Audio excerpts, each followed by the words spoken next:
There you go. Good morning. How you doing? It's Monday morning. It's the 8th of July 2019. It's very bright. It's lovely.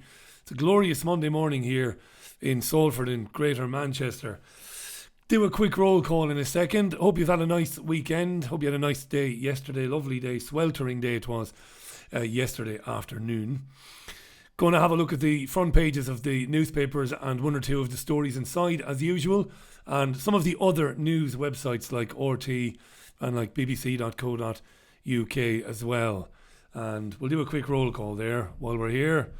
There's a bit of noise going on in the background there. You should be able to pick up some of it. I'm late this morning because I had a few things to do. I had to take a trip to the tip. I had to go to the dump. There's no glamour in this business. There's no glamour in this radio business, this radio presenting business. None. So I drove to the tip this morning. Didn't check what time it opened at, so I was stuck there for 20 minutes like an Egypt sitting outside it with a car full of rubbish. Anyway, so I dumped that, came back, and my joiner is here now, and we had to move a lot of stuff off the concrete floors for the new flooring to go down, so you can hear him banging away downstairs. So I was doing a lot of the heavy lifting with him this morning. Look at that. Marvellous. There are 5-year-old girls stronger than me, believe you me. Good morning, Chris Brown. So a lot of banging. It's not going to interfere with the radio programme though this week. How you, Mark Perry? Jeffrey Epstein, yes, he was arrested at Teterboro Airport, flying back from France in his private plane on Saturday. This is friend of the rich and powerful Jeffrey Epstein, the billionaire hedge fund manager, the convicted paedophile. Good friends with the Donald, good friends with the Clintons, very good friends with Richard Branson, very good friends with Prince Andrew. Hi to Christopher Hickman. How you doing, Christopher? Christopher is cheesed off this morning that 1 million people go on the streets to support the LGBT community. This must be at Pride. Was there so many people out to watch the Pride parade? Is that right? Yet you can't get folks out to support the Palestinians. No issue with gay pride, but what does it tell us about our societal values? Christopher, I'm with you, my friend. But the reason the vast majority of people in the United Kingdom and in Ireland and in the Outer Hebrides and in Azerbaijan, well, maybe not in Azerbaijan, the reason they don't know about the plight of the Palestinians is because it never makes the news. There is never any coverage of what goes on in Gaza on a daily basis. And we know what goes on in Gaza on a daily basis. People being shot in the face by IDF marksmen and women. People being shot in the face who are coming to help people who were shot in the face. It's horrific. But people don't know about it. But they do know about how important it is to be seen, to be supporting our gay and lesbian brothers and sisters. They know this because it is on the news and in the papers every day of the week. And if you are not constantly reaffirming your support for our gay and lesbian brothers and sisters, and our gay and lesbian and transgender and non-binary unicorn brothers and sisters, if you're not doing that, well, you're somebody to be watched. So it's in people's faces. They are being brainwashed. They don't know about Gaza, Christopher, and you know that, my friend. But listen, I'm your brother in angst this morning. Pisses me off as well. Good morning to Jason Williamson in New Zealand. It's evening there, isn't it, Jason? Hi to pro-rebel separatist. Fun fact of the day. Prince Charles was circumcised by Rabbi Jacob Snowman. Was he? Lovely. I'll put you off your cornflakes right there. There will be people watching this and they will be tucking into their breakfast. Picture it. Picture it. Prince Charles's tallywhacker being circumcised. Oh. Yeah. Hi to Samantha Jordan. How you doing, Samantha? To Ellie Larkin. To Dick Scratcher. Morning, Richard. To 2-6. To Dean Thornby, who's got to go and feed the goats. If you got goats, Dean, you'll never be lonely. Many's a shepherd told me that. Why don't you try a bit of shepherding, Richie? You'll never be lonely. Don't let me be lonely tonight.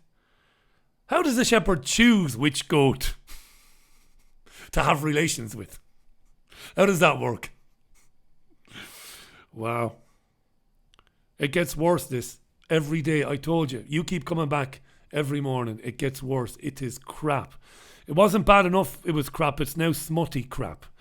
Hi to John and Sarah Stott. Afternoon, they say. Still morning here, but afternoon. Anonymous in Western Massachusetts. Good morning. Good morning to Captain Nemo. It's the Captain Nemo, by the way. Mercy and Golden Age. Guten Morgen. Hi to Super Linz from Yorkshire. How you doing, Super Linz? Wendy Savage. How you doing, Wendy? Ian Hilpus, Patrick Vadine, Sean Reynolds. Aaron Donnelly. Sitting outside the dump waiting to get in with a carload of cardboard. That was me this morning, yeah. Do you know what the worst part of sitting outside the dump with a carload of cardboard was? Listening to Zoe effing Ball on Radio 2 Breakfast. It's crap. That's some morning they've got now on BBC Radio 2. You've got Vanessa Feltz to take you to 6:30. From 4 o'clock to 6:30 or something, is it? Vanessa Feltz. And then you've got Zoe Ball. Are you a misogynist? Yes, women don't belong on the radio. I like women on the radio. Hi to Trevor Reid. How you doing, Trevor? Good morning from South Africa. Guy Master Flex, The Moog, Sean Mack, Andrew Taylor, Wide Awake Radio. Good morning, my friend. Good morning, Gail. Good morning, Danny Warden. Gay pride is almost as annoying as Holocaust remembrance every effing year, says Danny. Thanks, Danny. Gail says, Richie, I feel sick now. Of course you feel sick. You've just pictured Prince Charles's tallywhacker, the foreskin being peeled back by a rabbi. It doesn't get any worse than that, really. Even Jigsaw. Never saw that in Saw. Hi to Sutti's Rehab, who says, so Charles's first experience with oral sex was from a man? No chance of monetizing this video now, eh? Hi to Andrew Lawther from the Falls Road in Belfast. Morning, mate. Morning, Mayday. Morning, William Smith. No one's Flair Yardens, eh? Charlotte Bins. Charlotte says you want to get Absolute Radio on in the morning, Rich. I listen to talk radio, you see. There you go. All right. How many minutes did we waste with that? 9 minutes. Still eating my breakfast. Do you want to look at the papers? I asked you. Did you hear me? Okay. I asked you a question. Right, the papers. That's Mike banging away downstairs there, yeah. Marvellous.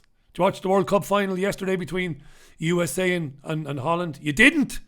Why didn't you, you misogynistic bastard? Bunch of lessers. There's 2 or 3, isn't there? Well-known lesbians on the American team, including Megan Rapinoe, who doesn't want to sing the national anthem. Apparently her girlfriend is a WNBA basketball star, and she's had a running battle with the Donald on Twitter. Metro, hunt for mole at the Foreign Office. This is in all the papers. The UK ambassador to the United States, as was revealed yesterday, has been less than complimentary about Donald Trump in a series of leaked cables. It's only upper-class, toffee-nosed morons that call them cables. Emails, the rest of us say, are documents. Cables, yes, cables. And we found the cables, and he was less than complimentary to the Donald. More on that in a minute. It's in all the papers today. Also on the Metro, Dunce Island. Are you watching Love Island, are you? You are. You're a liar. You are watching it. You know you are. Especially if you're a middle-aged, baldy gammon like me. It's about all you get these days. Bit of flesh on Love Island. I genuinely don't watch it. But it's been in the papers the last couple of days because apparently one or two of the ladies on Love Island, well, apparently they're not the brightest sparks in the world and they're not the sharpest tools in the box. Their geographical knowledge is, well, it's not up to scratch, really. Apparently they don't know, some of them, that Edinburgh is in Scotland or that Dublin is in Ireland. One of them, called Joanna, asked, is Italy in Rome or is Rome in Italy? Where was this woman when I was 18, 19 and much better looking than I am now? You'd have imagined. No, don't go there, Richie. Where's Italy? Is Italy in Rome or is Rome in Italy? And one of them asked, is Barcelona in Rome? And then Jordan said that Barcelona is in fact in Italy. All right. Yeah. I wait for the future. I don't really. It's not a measure of intelligence, really. It's just general knowledge and intelligence are two different things, right? But they should know basic things like that. It got me thinking about this. Do you remember Family Fortunes? Do you remember Family Fortunes with Les Dennis? God love Les Dennis, eh? I'm old enough to remember when Max Bygraves hosted it. Yeah. 44 years old. I remember Max Bygraves. Do you remember Max Bygraves? Max Bygraves. I think if you are on the UK's motorways and you pop into a motorway service, if you pop into one of the services on the motorway, you'll still find Max Bygraves tapes in bins near the checkouts. Max Bygraves. He was an old crooner. Well, anyway, Les Dennis presented Family Fortunes for years. And there were some beautiful answers given on Family Fortunes, weren't there, by some of the contestants. Family Fortunes saw two families competing against one another. Usually a family of four on one side, family of four over there, and they would be asked questions based on popular surveys. Some wonderful answers. Real genuine answers. I can't show you the video here now, but genuine answers. They were once asked, name a bird with a long neck. And the person who buzzed in said, Naomi Campbell. Naomi Campbell. That's what I would have said. Name a dangerous race. They were once asked. You think the Grand National? You think the Paris-Dakar Rally? Name a dangerous race. Somebody buzzed in and said, the Arabs. The Arabs are dangerous. Name a dangerous race. The Arabs. It's not up there. It's not up there. Song with moon in the title, somebody was once asked. Blue Suede Moon. What's the answer? Blue Suede Moon. Shall we leave the Family Fortunes answers there? That was the Metro, wasn't it? We just looked at the Metro. What are we doing now? We do the Telegraph, get rid of Les there. He's a good sport, Les Dennis. We like Les. From Liverpool, isn't he? We'll forgive him that. The Telegraph. Trump aides called for Darroch to be sacked. This is the ambassador. Darroch. And what a picture that is of Boris Johnson. The Prime Minister-elect himself. Odds-on favourite to win the Conservative leadership race and become our next Prime Minister. May God have mercy on us all. Boris Johnson. It's a Telegraph. Quite a few things on the front page of the Telegraph which are interesting as well. Johnson on apprenticeship. An apprenticeship is as valuable as a degree. That's his own column in there. NHS waiting list soar by 50%. And Alexa is used for domestic abuse, according to the Telegraph today. I might try and find that story. I didn't see that this morning.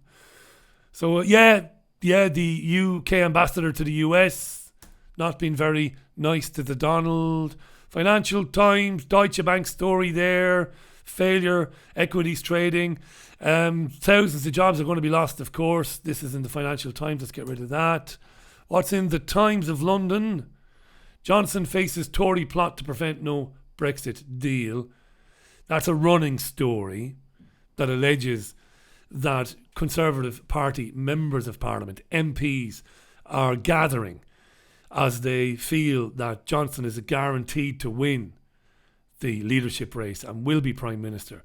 And they are allegedly worried that he will try and take the UK out of the European Union with no deal on October 31st. Now, this isn't true.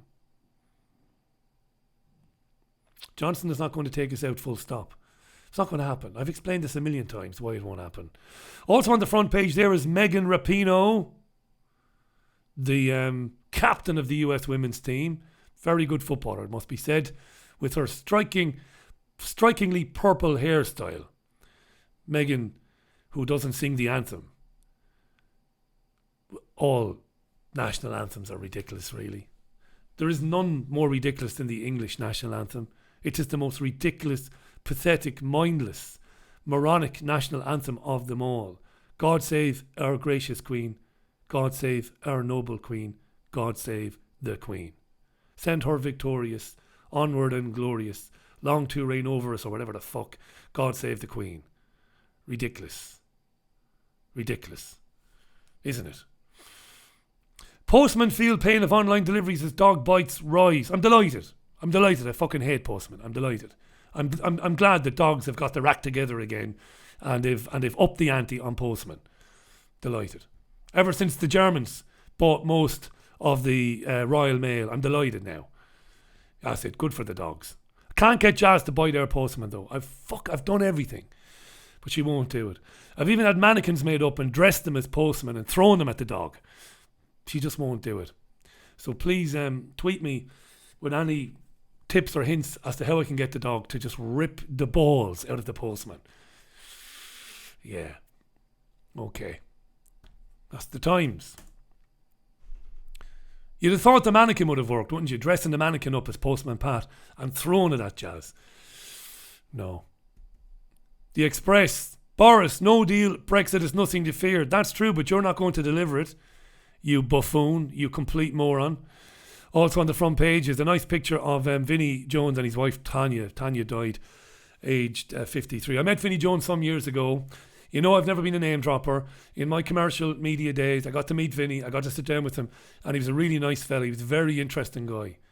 And he told some very self-deprecating stories, which was lovely. He was, you know, there was no arrogance or ego about him at all. He was telling stories about his days playing football for Wimbledon and for Leeds.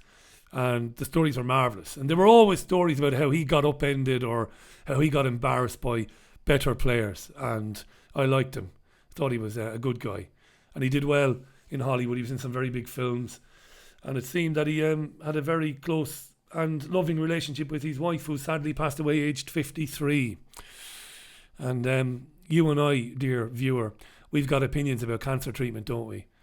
And you always wonder, when you hear that anybody has died of cancer, no matter who it is, whether it's somebody well known or not, you often think to yourself, I wonder, did they try any of the holistic or the more natural remedies? Did they even give it a try, you know?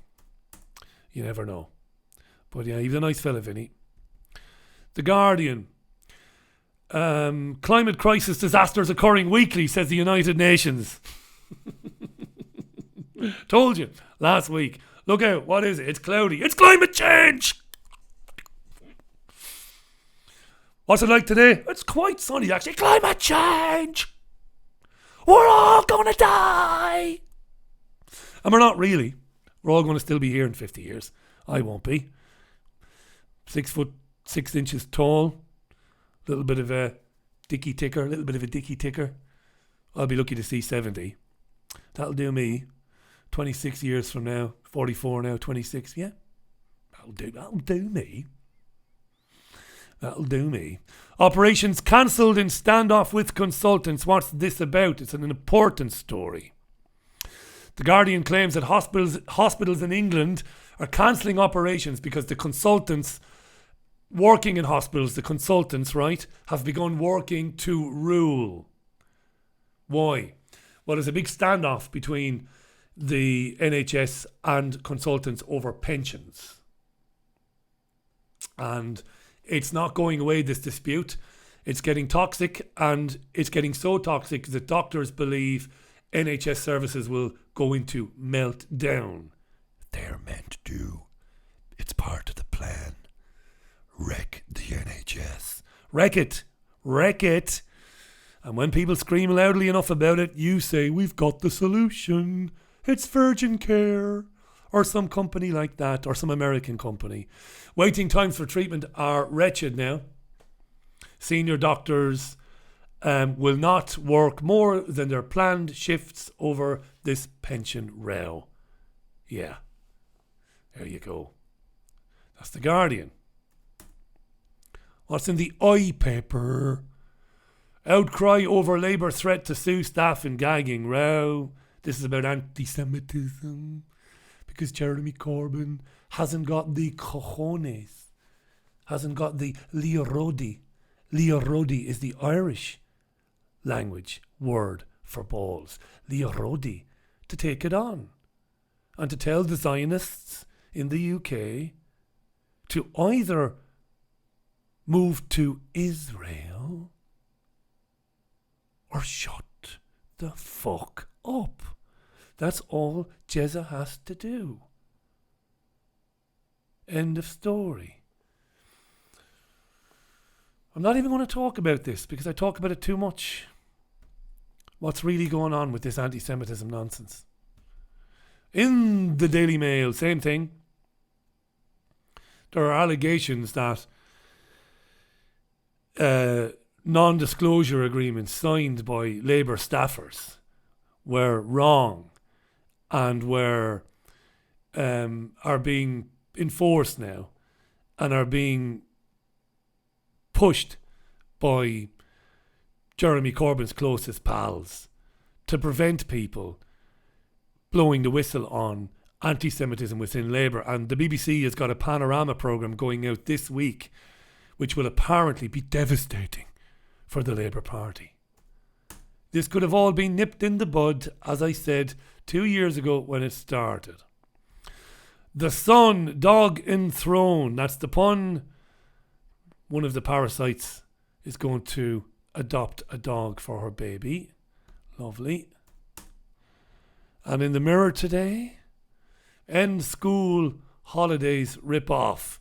This is a big problem for parents. Very big problem. The Daily Mirror has conducted its own investigation into school holidays and the price of them and how families struggle with them. And the Mirror found that the cost of a holiday during the August getaway time can go up by 80% or more compared with early July. Problem is, children are still in school in early July. So the Mirror says MPs have called for school holidays to be staggered to help alleviate the demand. But teaching unions are saying this would result in holiday firms charging higher prices anyway for a longer period of time, right? Of course they would. That's what they would do. It's what they would do. 23 minutes past 10. I'll go back to the to your comments in a minute. That's the Mirror. Did I do the Star?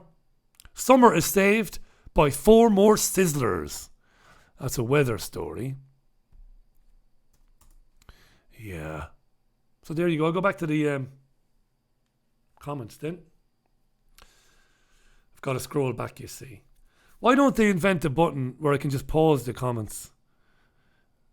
Fred Luce is a postman. How you doing, Fred?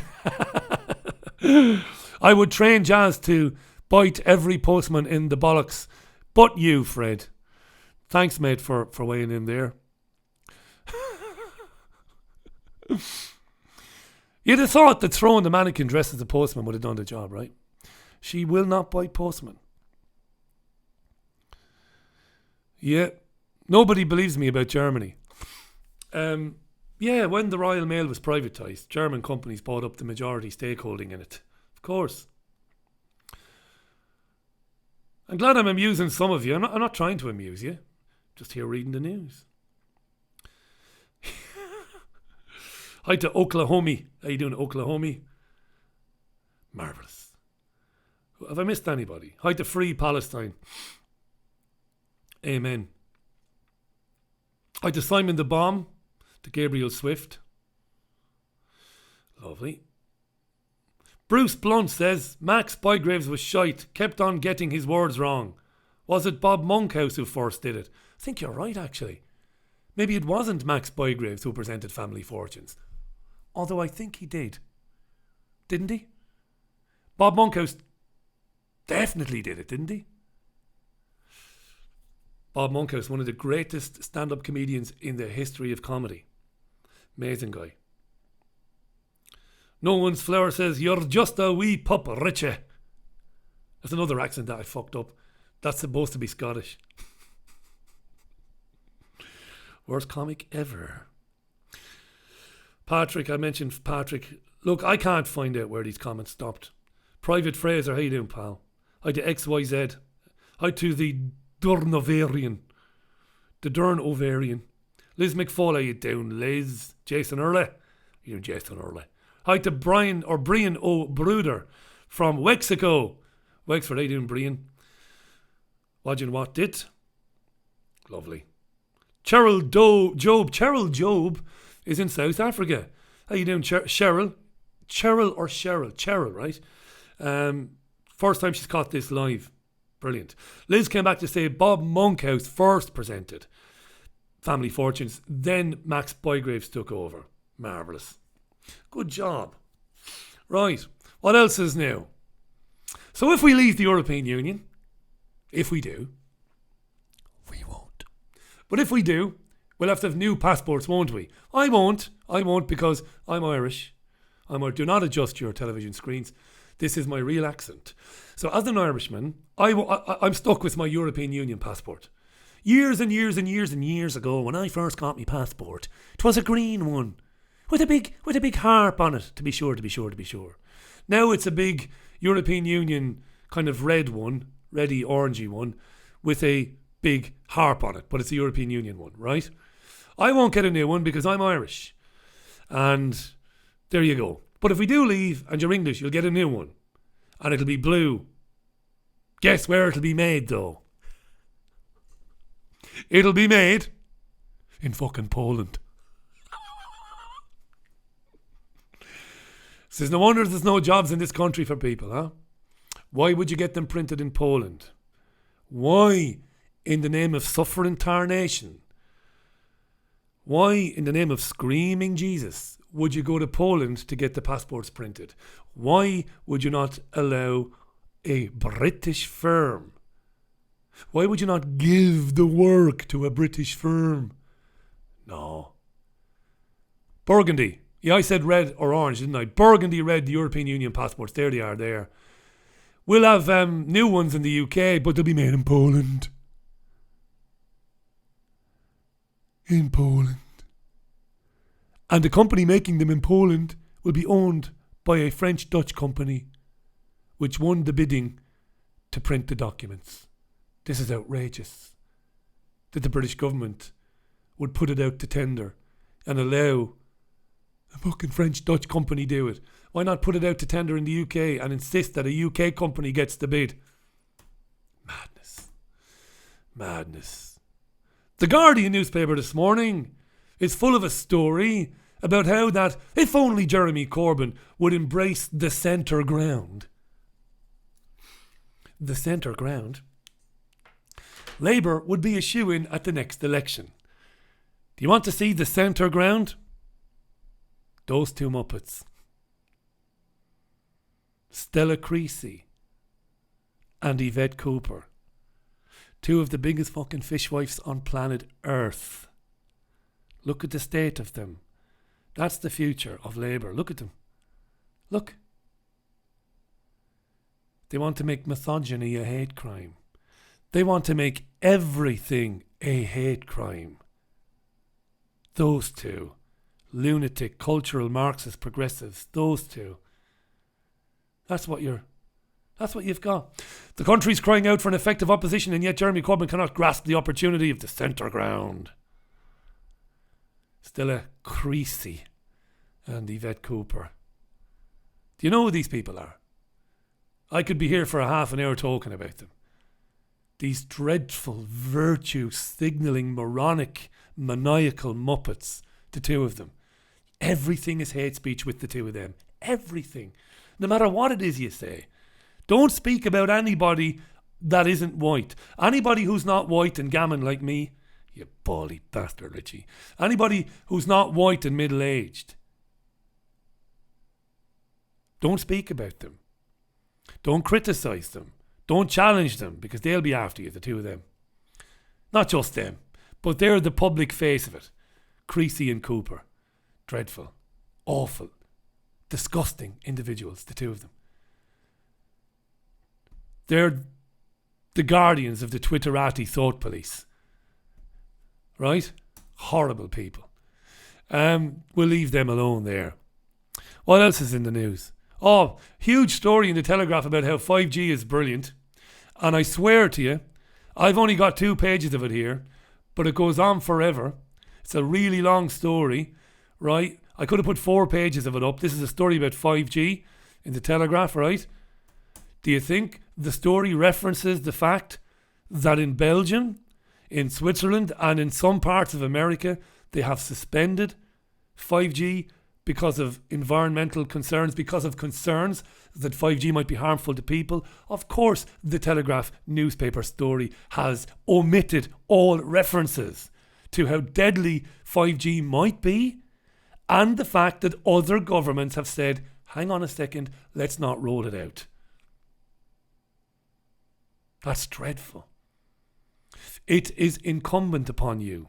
It is your moral duty as a journalist. If you write a story about 5G, you must point out that in other parts of the world, people are not very happy. They're not very keen on it. But no, it's brilliant. It's brilliant. Thank God. You can download a film in a nanosecond. It's great, isn't it? Crazy, huh? Is there a growing far-right threat online? A growing far-right threat online, asks the BBC. We are entering. I know you'll think we've already been there a long time, yes, but we are entering it now at the speed of light, the age of censorship. If we ever change the paradigm, if we ever change our world for the better, we will look back in decades to come at this being the era of censorship and thought policing. Thought policing. There is a rush now to criminalise thoughts, feelings, opinions. Aren't we all entitled to be wrong?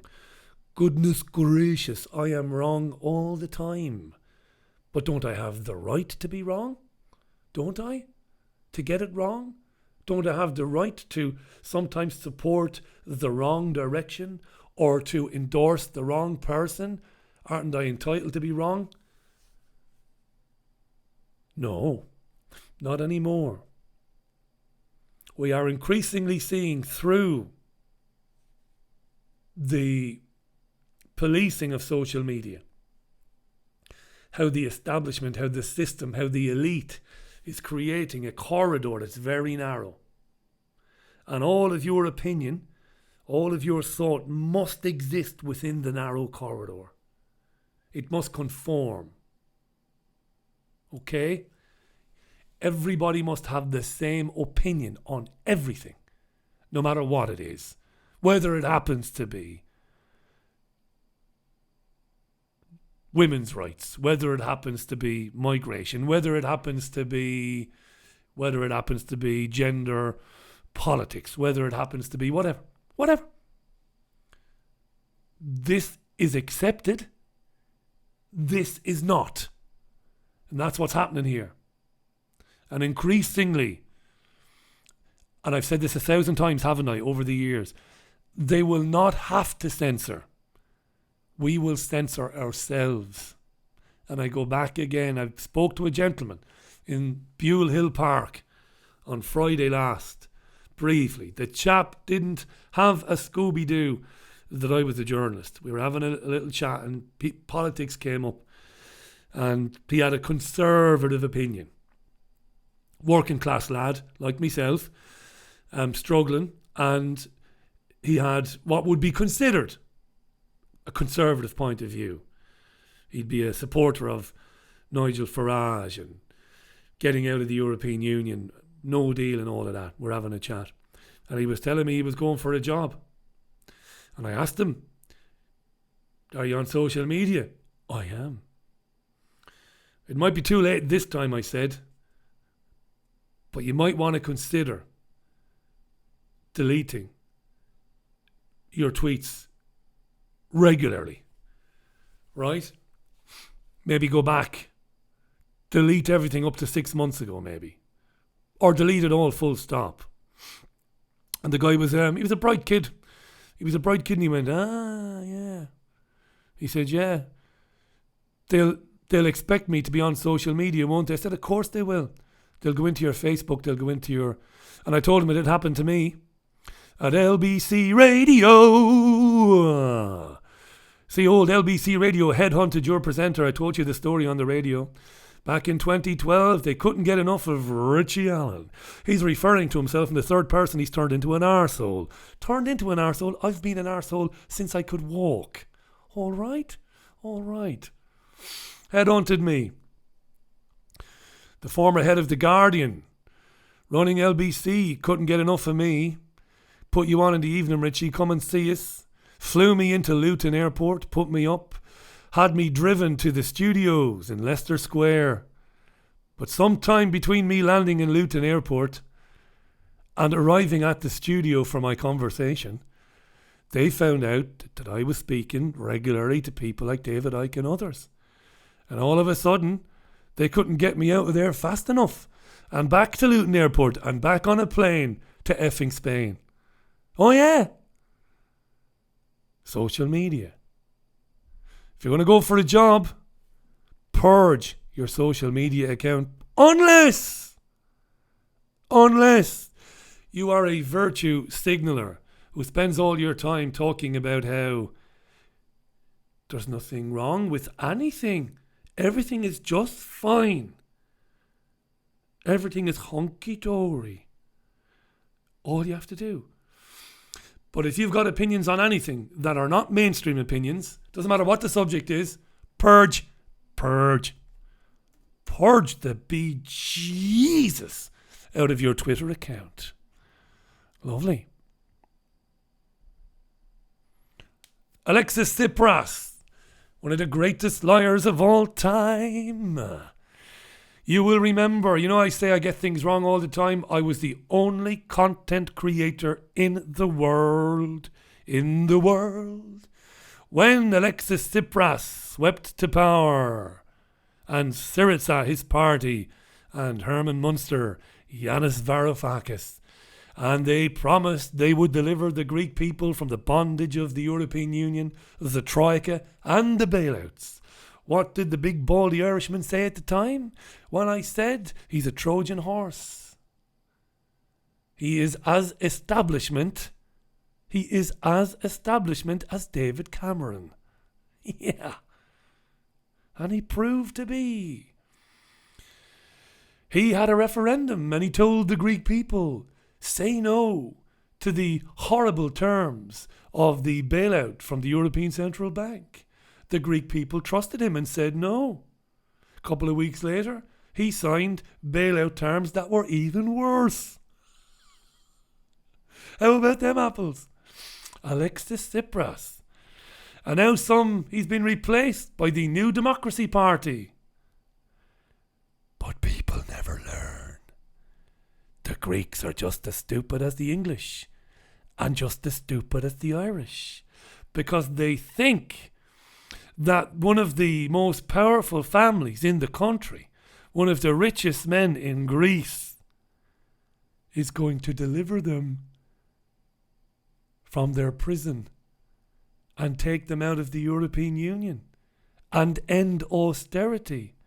When, in the name of suffering Jesus, will people realise that populist candidates, particularly from public school backgrounds and immense fucking wealth, are not going to deliver you from the misery of the paradigm you exist in? When will they fucking learn? Right? Tired of it. I'm sick of it. I wake up to this morning. I didn't even watch it last night on the news. I couldn't be arsed. Wake up to it this morning. Right, so he did win then. The Greeks said, we want change. We're going to put in one of the richest men in the country. Yeah. And the beat goes on. They'll never fucking learn. Bernie Sanders is the man. Jeremy Corbyn.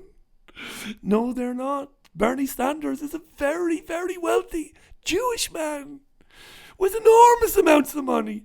He's a social democrat. He's not a socialist. He couldn't give a shit about anybody.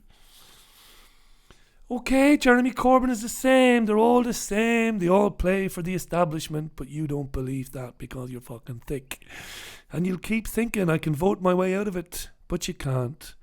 It is exactly 19 minutes to 11. I'm going to love you and leave you. I'm going to love you and leave you. And I'll be back with you at 5. Hi to Colin Maguire in Dublin. Morning, Colin. How you doing, pal? Thanks for checking in with me. Thanks to Liz for donating. Thank you, Liz. Really appreciate that. Kevin Hansen winged in as well. Anonymous in Western Massachusetts, thank you as well for your donation this morning. That means a lot to me. Right, if I missed anybody out, I don't think I missed many.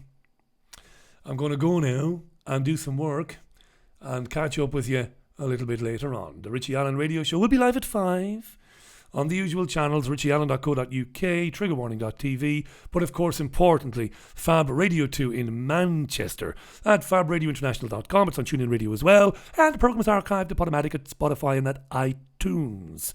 That's it for me. You and I will talk again later on. Until then, bye.